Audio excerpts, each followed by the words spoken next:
Frères et sœurs, dans la foi en Jésus-Christ, soyez encore bienvenus dans cette vidéo, dans votre enseignement, dans notre chaîne YouTube, Sunu Gospel Healing TV. Notre évangile qui nous guérit. Et ce soir, je vous ai fait une série d'enseignements avec des veillées de prières puissantes, des prières prophétiques, de la méthodologie de l'étude biblique. Ce soir, je voudrais vous faire une présentation assez particulière. Cette présentation, je l'intitule « Le chrétien peut-il être influencé par la sorcellerie ?» Le thème de ce soir, c'est « Est-ce que le chrétien peut être influencé par la sorcellerie ?» Et pour commencer, je vais lire successivement deux textes. J'ai l'habitude de dire à tous ceux qui sont avec moi que quand vous faites un enseignement biblique, cherchez à la fois des références dans l'Ancien Testament et dans le Nouveau Testament. La première référence dans l'Ancien Testament se trouve dans Deutéronome chapitre 18. À partir du verset 9, il est écrit « Lorsque tu seras entré dans le pays que l'Éternel ton Dieu te donne, tu n'apprendras point à imiter les abominations de ces nations-là.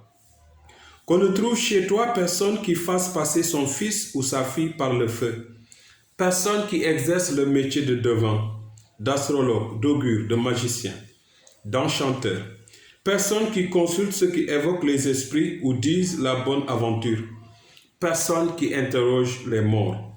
Car quiconque fait ces choses est en abomination à l'Éternel. Et c'est à cause de ces abominations que l'Éternel ton Dieu va chasser ces nations devant toi. Tu seras entièrement à l'Éternel ton Dieu, car ces nations que tu chasseras écoutent les astrologues, les devins, mais à toi, l'Éternel ton Dieu, ne le permet pas. Nous connaissons bien ce texte et nous connaissons bien son contexte. C'est Moïse qui sort avec les enfants d'Israël, qui va à Canaan et Dieu lui promet de posséder la terre de Canaan, une terre où coule le lait et le miel. Et Dieu lui donne les indications, il voit des pratiques de sorcellerie qui se vont sur ce territoire et Dieu lui dit, vous ne ferez pas cela. Et quand nous lisons dans Galates, notre deuxième texte, chapitre 3, et je voudrais qu'on relève d'avance que quand Paul écrit son épître à l'église de Galates, il écrit à des chrétiens. C'est Paul qui lui-même écrit à des frères et des sœurs dans la foi en Jésus-Christ à Galates, une église qu'il connaît déjà, des croyants qu'il connaît déjà. Et au chapitre 3, il leur dit, « Ô Galates, dépourvus du sens, qui vous a fasciné, vous aux yeux de qui Jésus-Christ a été dépeint comme crucifié. Voici seulement ce que je veux vous apprendre, vous. Est-ce par les œuvres de la loi que vous avez reçu l'Esprit ou la prédication de la foi ?» Le mot au Galates dépourvu du sens qui vous a fasciné, si vous le cherchez dans l'hébreu ou vous lisez la version Darby, le mot fasciné est traduit par qui vous a ensorcelé. Alors, est-ce que le chrétien peut être influencé par la sorcellerie? Nous devrions voir les catégories de sorcellerie et voir qu'est-ce que la sorcellerie. La sorcellerie a beaucoup de catégories. Et moi, je dis que la sorcellerie, comme toutes les autres forces mystiques, sont animées par un esprit démoniaque. Et l'esprit qui est derrière la sorcellerie, c'est l'esprit de sorcellerie. Et si nous nous référons au Deutéronome chapitre 18, nous voyons que la première catégorie de la sorcellerie, c'est la divination, c'est la nécromagie, c'est l'astrologie. En fait, ceux qui font la divination ou ceux qui font l'astrologie et les autres sciences de ce genre, ils sont animés par un esprit de sorcellerie, mais cet esprit, ils l'utilisent pour voir l'avenir ou connaître le passé. Donc, tout ce qui entre dans la divination est animé par un esprit de sorcellerie. Donc si vous êtes un devin, vous êtes sorcier. Oh oui, laissez-moi entrer dans le vif du sujet comme ça. Tous ceux qui travaillent à prédire l'avenir et à connaître le passé des hommes, l'esprit qui leur donne cette révélation est un esprit de sorcellerie. Vous voyez, il y a ce premier niveau où il s'agit de pratique.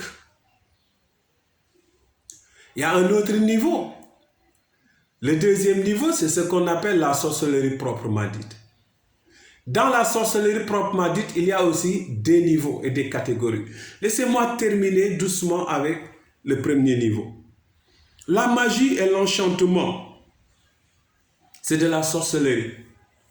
La magie et l'enchantement, c'est le fait de débiter des sons, de dire des paroles, d'incanter des mots, dans le sens d'influencer l'autre. Vous savez, il y a un faux prophète de l'Ancien Testament qui s'appelle Balaam. Dans le livre de Nombres, au chapitre 21, il était spécialisé à cela. Balaam était un enchanteur.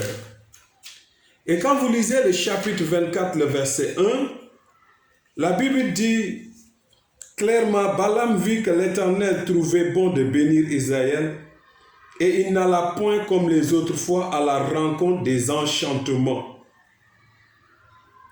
Balaam a été appelé par Balak et Balak l'avait envoyé un message, il lui dit, viens me maudire le peuple d'Israël. Vous connaissez l'histoire. Balaam a refusé une première fois, Balak a insisté et Balaam a cédé à la proposition de Balak. Le verset 6 du chapitre 22 dit, « Viens, je te prie, maudis-moi ce peuple, car il est plus puissant que moi. Peut-être ainsi pourrais-je le battre et le sacherai-je du pays, car je sais que celui que tu bénis est béni et que celui que tu maudis est maudit. » Les anciens de Moab et les anciens de Madian partirent ayant avec eux des présents pour le devin. La Bible appelle Balaam le devin.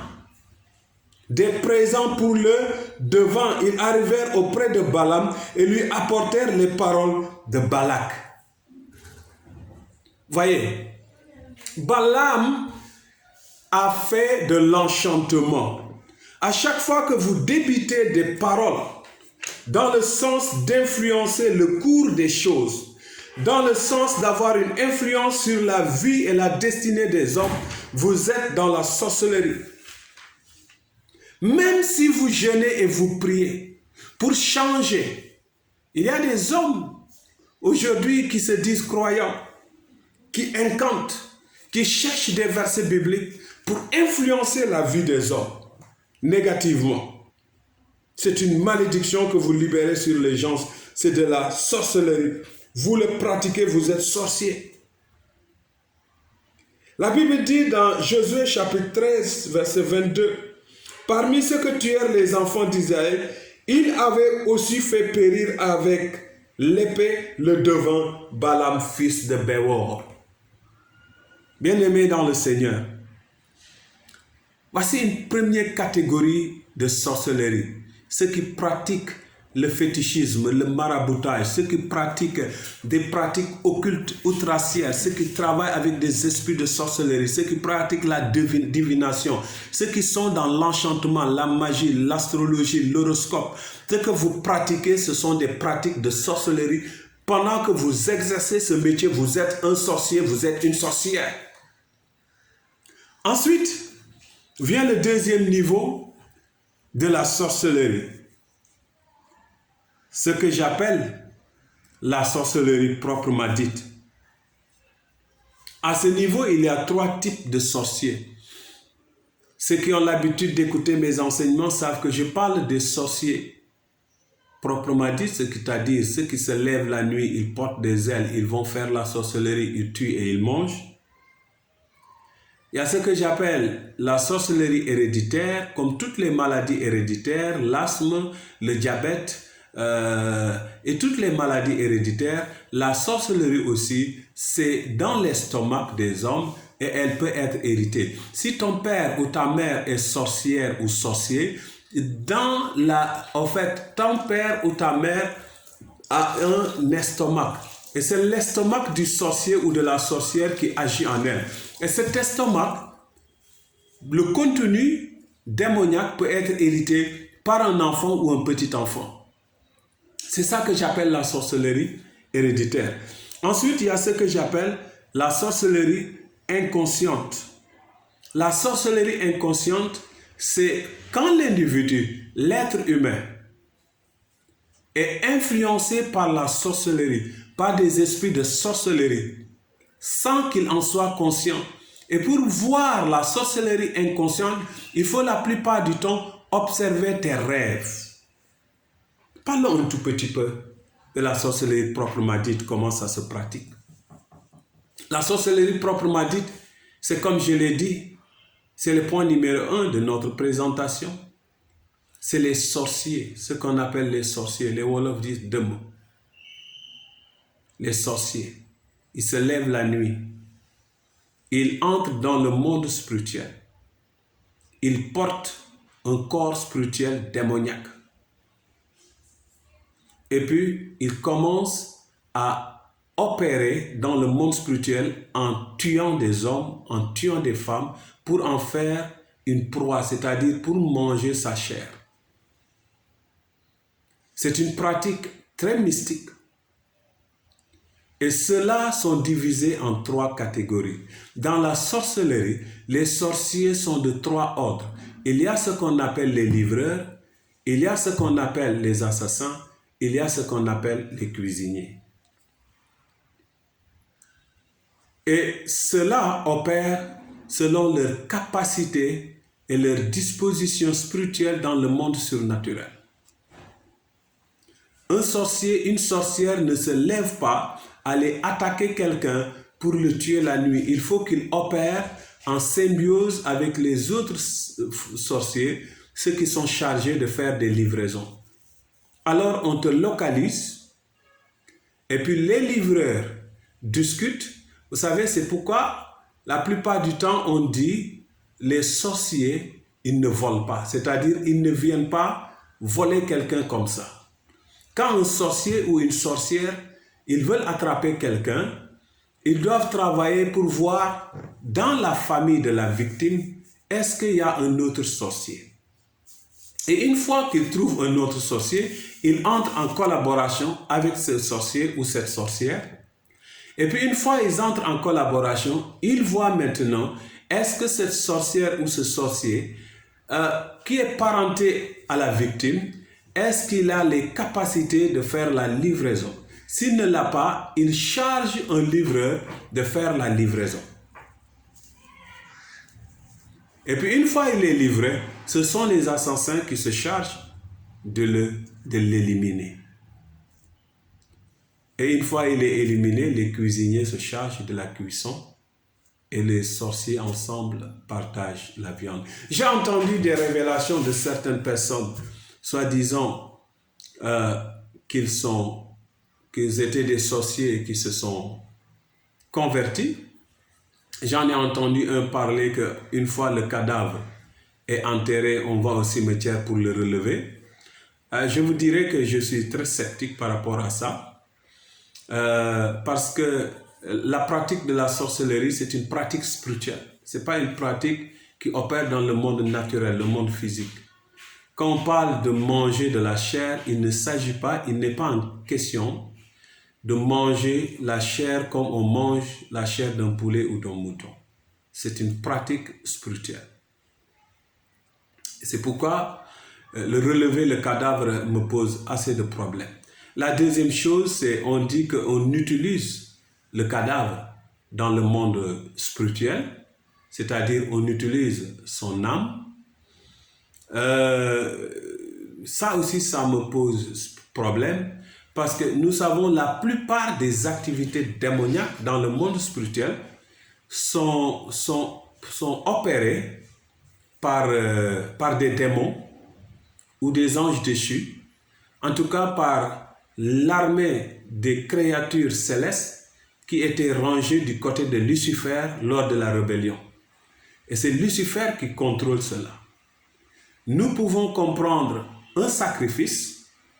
Il y a des sacrifices que ceux qui opèrent les sacrifices dans le monde spirituel, et je pourrais revenir une autre fois là-dessus, c'est-à-dire des démons ou des djinns ou des esprits démoniaques, demandent un sacrifice humain, oui, humain, et quand vous faites le sacrifice, ils utilisent l'âme pour opérer dans le monde spirituel. Nous avons fait des études et des recherches et nous avons eu des documents assez consistants par rapport à ça. Nous l'avons fait auprès de personnes qui opèrent dans le monde mystique. Je ne veux pas donner une catégorie spécifique parce que je l'ai fait et je ne veux pas dénoncer des gens. Et ces personnes, quand on les interrogeait, quand on parlait avec eux, certains n'étaient pas des croyants, ils continuent à opérer, mais on a découvert des choses dans ce monde, voilà, et qui fait que nous restons sceptiques par rapport aux hommes qui sont morts et qu'on dit on les ramène dans le monde virtuel de la sorcellerie. Pour moi, ça reste à vérifier. Mais je voudrais dire simplement que la sorcellerie, c'est un monde. C'est un monde. Et c'est celui qui le conduit, c'est un démon de sorcier ou de sorcellerie. Donc, je parlais de la sorcellerie proprement dite, comment il opère pour tuer. Maintenant, vous pouvez avoir ce que j'appelle les symptômes, et nous reviendrons beaucoup plus sur les symptômes quand on va parler de la sorcellerie héréditaire, inconsciente. Donc, j'ai parlé de 3 types de sorciers, c'est-à-dire les sorciers assassins, les sorciers livreurs et les sorciers cuisiniers. Si vous rêvez la nuit beaucoup, vous voyagez beaucoup avec des vieux, ou vous vous bagarrez, ou vous déplacez sur certains endroits, il faut jeûner et prier si vous êtes enfant de Dieu. Il y a de ces types de rêves, c'est très suspect chez un enfant de Dieu.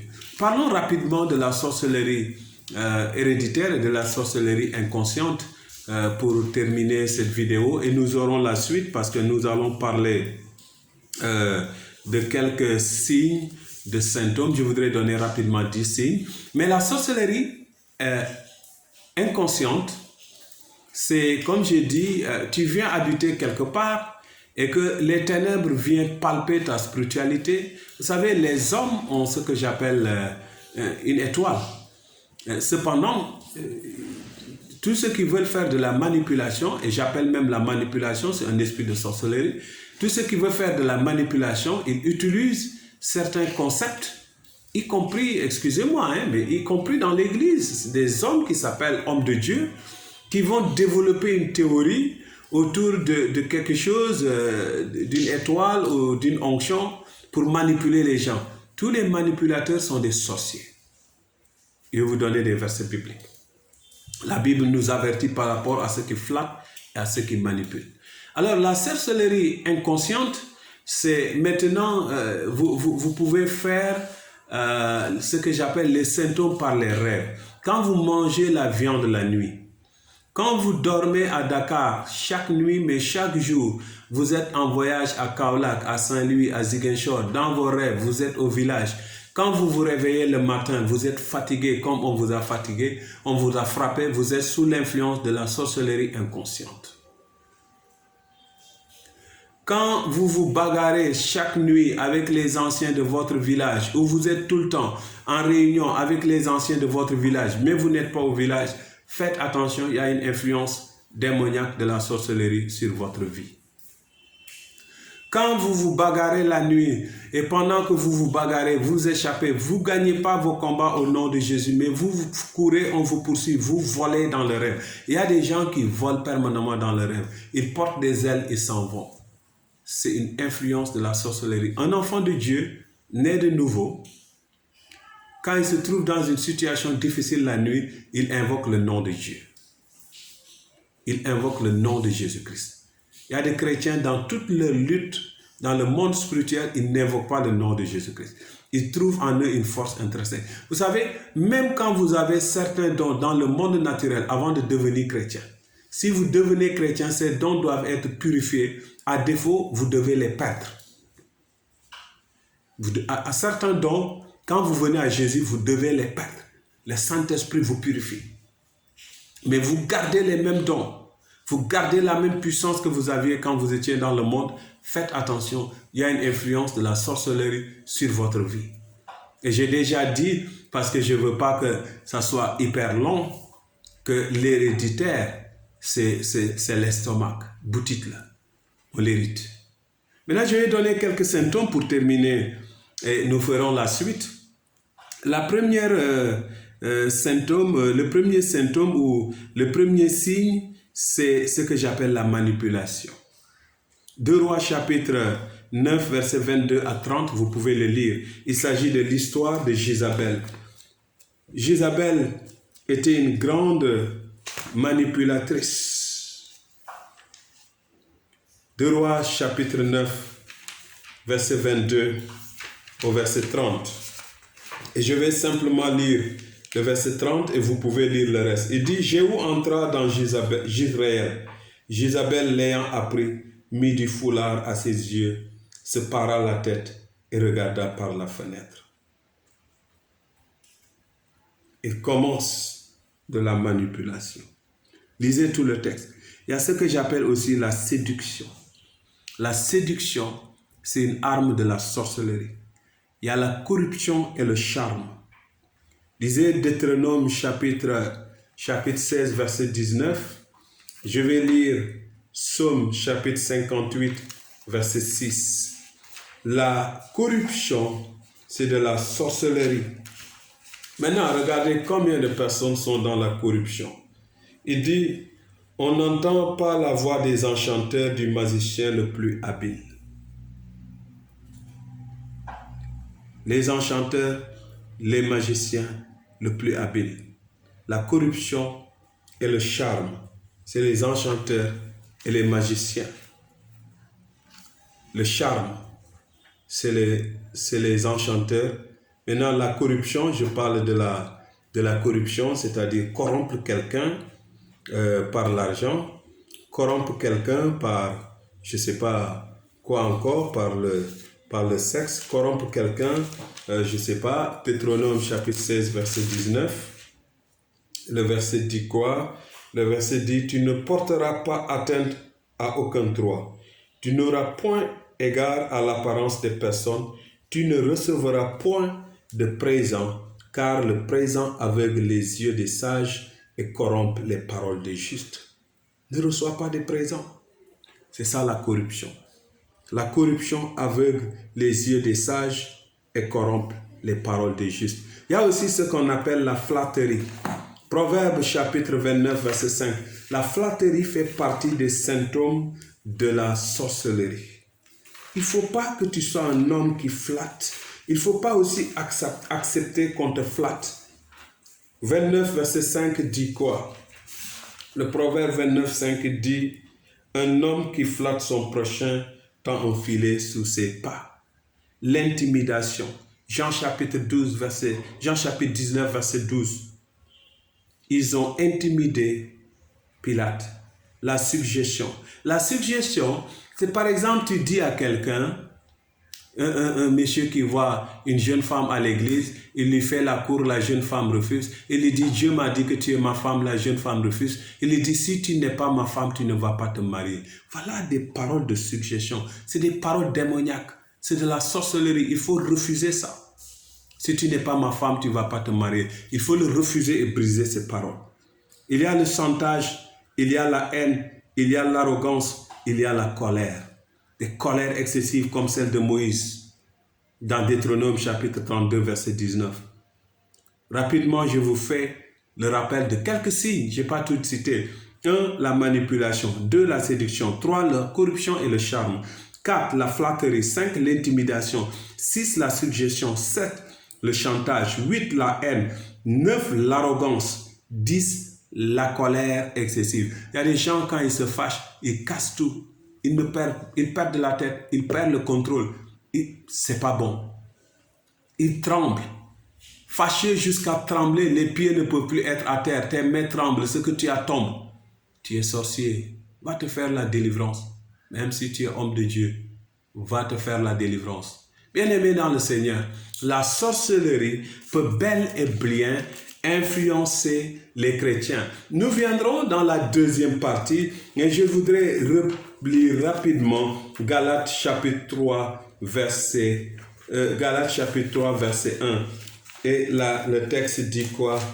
Ô Galates dépourvus de sens, qui vous a ensorcelé? Ô Galates dépourvus de sens, qui vous a ensorcelé? Et quand je lis le chapitre 4, le verset, je pense c'est 10, je reviendrai sur ça, il dit, vous observez les jours, les mois, les temps et les années. Il observe quoi? Les jours, les temps. Et puis Paul dit, je crains avoir travaillé inutilement pour vous. Bien-aimés dans le Seigneur, la sorcellerie, elle est plus forte, elle est plus large que ça. Elle est plus grande que ça. Il y a des gens qui ont des fétiches sur eux pour influencer les gens et voler leur destinée. Il y a des gens qui ont, quand ils s'habillent comme ça, ils ont un sous-vêtement dedans. Le sous-vêtement est un sous-vêtement chargé mystiquement. Quand ils arrivent dans une foule, c'est pour les influencer. Les grands musiciens, les grandes stars du monde, la plupart du temps, ils marchent avec la sorcellerie pour influencer les gens. La sorcellerie est une religion très vaste. Nous dénonçons la sorcellerie, nous dénonçons les sorciers, nous dénonçons l'œuvre de la sorcellerie, nous dénonçons les activités de la sorcellerie et nous les brisons, nous les cassons, nous les anéantissons au nom de Jésus-Christ. Tout symptôme de sorcellerie dans ta vie, je la brise au nom de Jésus. Je prends autorité sur toutes les activités de la sorcellerie dans ta vie, sur toutes les influences de la sorcellerie dans ta vie. Je déclare au nom de Jésus, on ne va plus utiliser ton corps pendant la nuit dans le domaine de la sorcellerie. La sorcellerie inconsciente ne va plus t'influencer. Je le déclare sur toi au nom du Seigneur Jésus-Christ, le Fils de Dieu. Amen.